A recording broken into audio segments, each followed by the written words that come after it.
We told you we love love here on Morning in America, and this story is living proof of that. It's also living proof that you're never too old to find love. Roz Louie and Ralph Insinger were both widowed when they were introduced to each other 4 years ago by Roz's daughter during a client lunch. They were 77 and 83 years old at the time. That day, the three of them wandered exhibits at a museum. Roz and Ralph eventually hit it off, and this marked the beginning of a beautiful friendship. But Roz and Ralph lived 1,500 miles apart, so they got to know each other by exchanging emails. They talked about everything from cooking to being grandparents, and they would write each other up to 3 times a day. Well, the two fell in love, and in 2020, they tied the knot. The couple has now published a book that came out last month about their long-distance romance, and they are joining us now. Beyond. Roz, I'm going to start with you.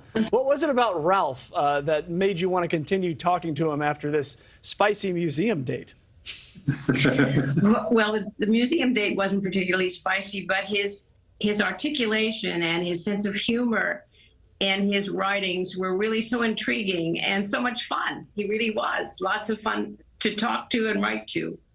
Ralph, when was it that you were like, oh, I can't wait to hear that ding from my email? Every time you're checking your email, you're like, oh, no, it's not spam again. I want to hear from Roz. When did that happen for you? It was always such a pleasure to get home from the workday and turn the computer on and get right to the emails. She wrote so well, and she always said something that perked something in my own mind, and I would return with another story or feature. And that would make her laugh, and before we knew it, we couldn't stop just the exchange, and often doing 1 or 2 or 3 a day. So it was a great pleasure to get to know her. I love this exchange I read from you all about Ralph. You were teaching Roz how to DVR things, how to tape programs she might want to watch for later, and you signed it yours truly, the non-geek squad.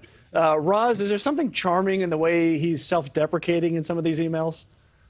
Well, in fact, it's just the reverse. And although very limited, I was, in fact, instructing Ralph to make friends actually with his remote in order to do that. And truly, my children will really probably laugh out loud knowing how limited I am. And yet he really was less than I adapted this, and there was something that we wanted to share by taping, and so that's how it went. But it was really fun because every clever thing he would say, somehow I wanted to be clever, and it just kept going and spiraling in the most amusing way for both of us. In the most amusing way, that's right. So, Ralph, when did you decide, all right, 1,500 miles of distance and emails, this is too much, we got to get together? Or was that Ralph, excuse me, hold on, that's sexist. Ralph, was that your decision, or Roz, was that your decision?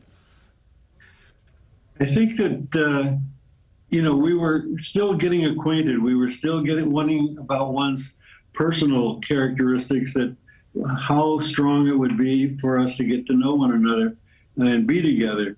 So it took a little while, but each day kept getting more interesting. And as Raza said, new facets of each of us was showing up.